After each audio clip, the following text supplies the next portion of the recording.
Habt ihr eigentlich schon mal selber so eine richtig gute japanische Ramen gekocht? Ne?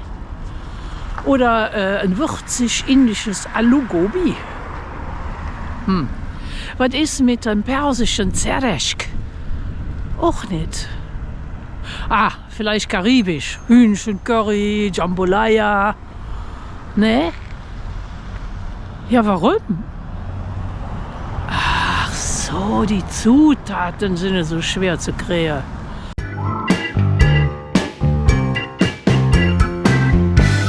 Ja, da haben wir natürlich einen großen Vorteil. Wenn in so einem Land wie Kanada, wo gefühlt die ganze Welt zusammenkommt, ist die kulinarische Weltreise ganz einfach. Denn irgendwo in der Stadt gibt es garantiert einen Laden, der all die Zutaten, Kräuter, Gemüse, Gewürze und so weiter hat, die du brauchst für dieses exotische Gericht, was du vielleicht kochen willst. Und wenn die das nicht haben, dann kennen die garantiert einen, der hat einen Laden und der hat die nächste Woche im Regal liegen.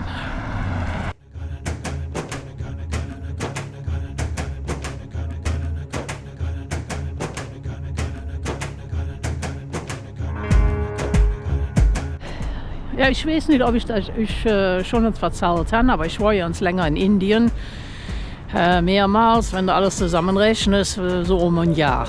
Und deshalb koche ich natürlich auch immer noch gerne Gerichte, die aus Reis und Dal bestehen. Also Dal, das meiste aus Linsen, Kichererbsen und so. Ne?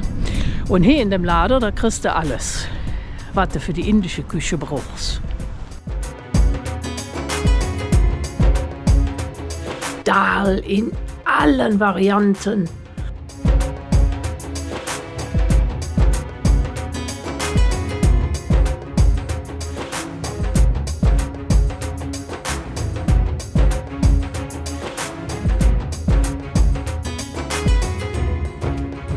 Gemüse, das du sonst nur aus Kochbüchern kennst.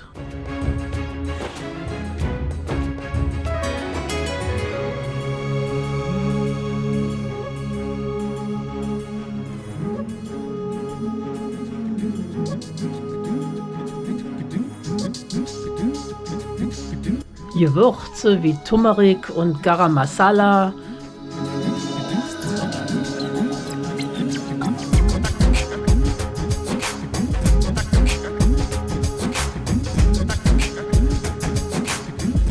Das habt ihr jetzt gesehen, oder?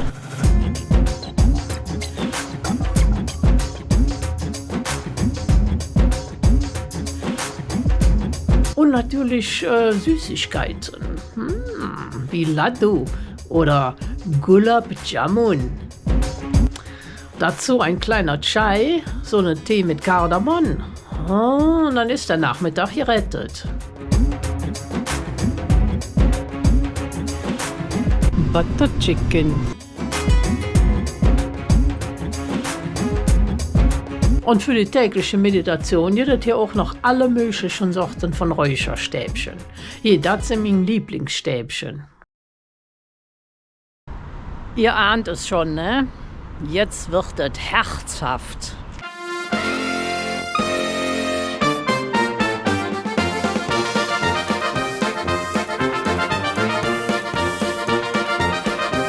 Der Laden gehört in Polen und ist ein Paradies für alle, die es deftig mögen. Aus der eigenen Metzgerei kommen Bösche und andere Spezialitäten. Dazu die besten Kohlrouladen, natürlich hausgemacht.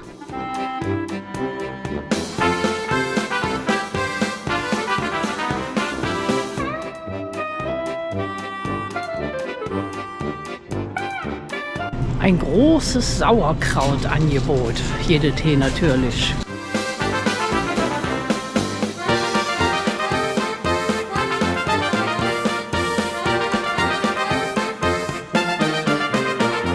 Naja, die Italiener essen in Deutschland so wie in Polen.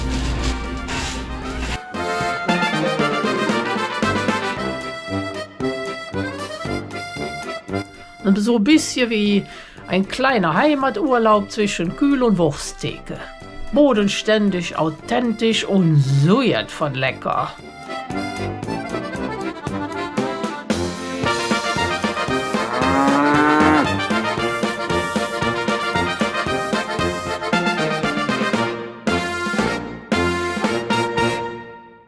Wenn man allerdings mehr so die persische Küche oder arabische bevorzugt, ja dann kein Problem. Sind wir doch auch völlig abgedeckt.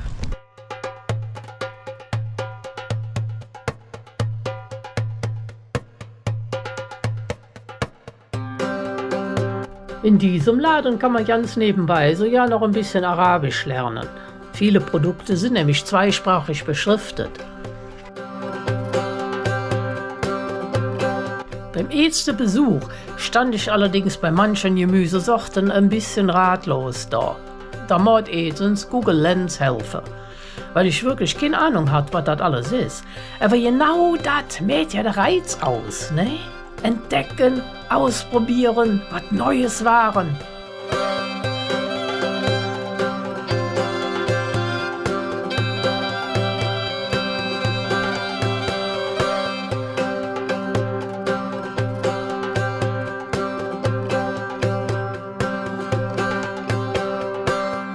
Also so ein Angebot an Datteln, und das findest du natürlich nur hier. So viele Sorten habe ich noch nie auf einem Haufen gesehen. Klein, groß, dunkel, goldbraun, weich wie Karamell oder mit leicht nussigem Biss. Also eigentlich bräuchte man hier einen Probierlöffel und sehr viel Disziplin. Das ist eins meiner Lieblingsessen. Bulgur mit klitzekleinen Nüdelchen. Ach, so lecker und so einfach. 5 Minuten im Instant-Pot mit Gemüse drin und Brühe. Zack, hast ein herrliches Lunch. Klingt unscheinbar, ist aber ein echter Küchenherd. Funktioniert mit Fleisch oder ganz vegetarisch, je nachdem, worauf du gerade los hast.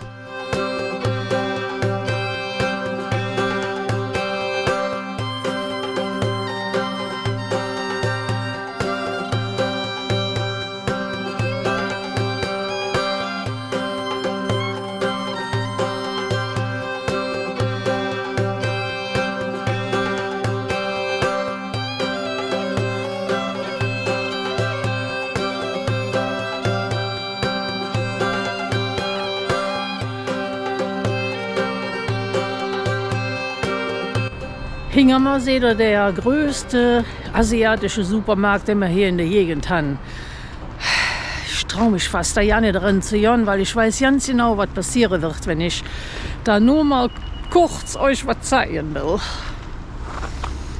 Aber ich muss.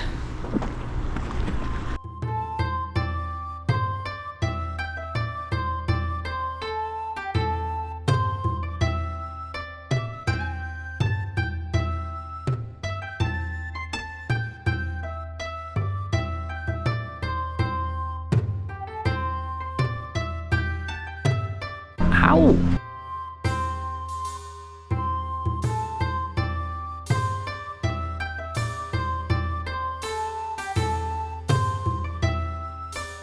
Ein paar gruselige Sachen gibt es hier schon, ne?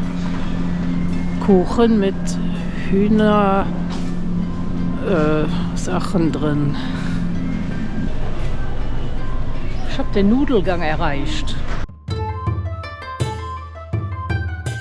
So viele Sorten hast du noch nie gesehen.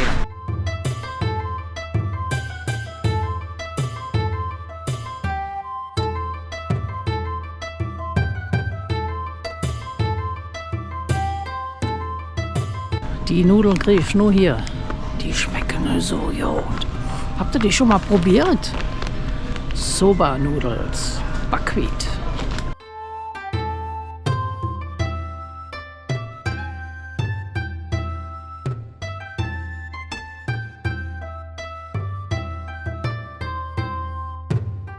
So, das war die Nudelabteilung.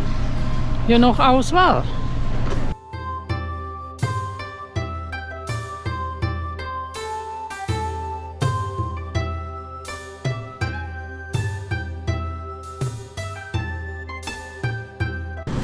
Also Tipp Gemüse habe ich in meinem Leben noch nicht gesehen.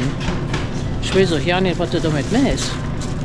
Und eine Tiefkühlabteilung, die mehr Überraschungen bereithält als ein Adventskalender. Wontons in allen Varianten, Soßen für jedes erdenkliche Gericht und Snacks, die es meistens nicht bis nach Hause schaffen. Frische Fisch gibt es natürlich auch. Und wenn ich sage frisch, dann meine ich so frisch, dass der Verkäufer dir deine Lieblingskrabbe persönlich aus dem Becken fischt. Und dann wäre da noch die Bäckerei. Die Bäckerei, die einen endgültig davon überzeugt, dass man ohne mindestens 3 zusätzliche Artikel mit der Begründung "Oh, das probiere ich auch noch" nicht rauskriegt. Ja, und an der heißen Theke, das ist auch schwierig vorbeizujagen, ohne zuzugreifen. Oh, ich liebe Sushi und hier auch dieser Seegrassalat. Ne, der muss mit. Glück gehabt. Hielt sich noch in Grenzen. Ist nur ein Tütchen geworden. Gut, geschafft. Zum Schluss noch eine letzte Laden, weil die afrikanische und karibische Küche, die können wir ja nicht auslassen.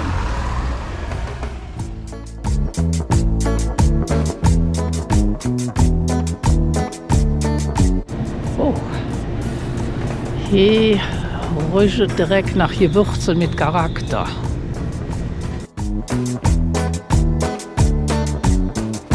Man gibt es hier noch geheimnisvolle Pasten, bei denen, will ich mir, glaube ich, den Schärfegrad ja nicht so richtig vorstellen. Getrockneter Fisch. Ja, wenn ich mit all der Sache nach Hause komme, da freue ich mich, mein Mann, ob ich hier koche oder ein Ritual durchführen möchte. Kann passieren. Kannst du eine Flasche Erdnüsse?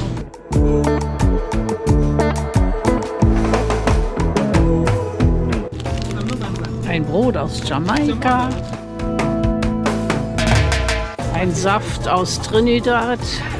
Also die Lebensmittel haben hier mehr Charakter als eine Tiefkühlpizza.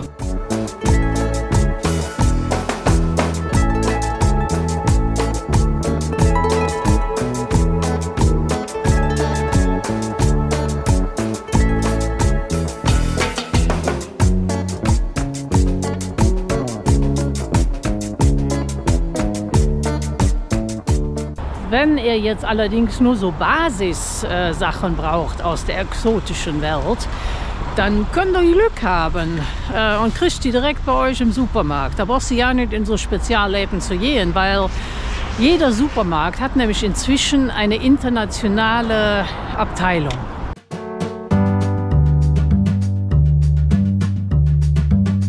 Hier ist die deutsche Ecke.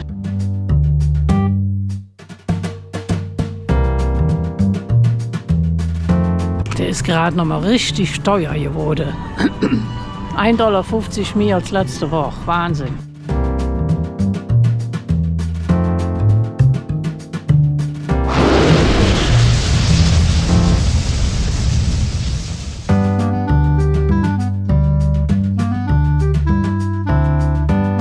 So ist das hier.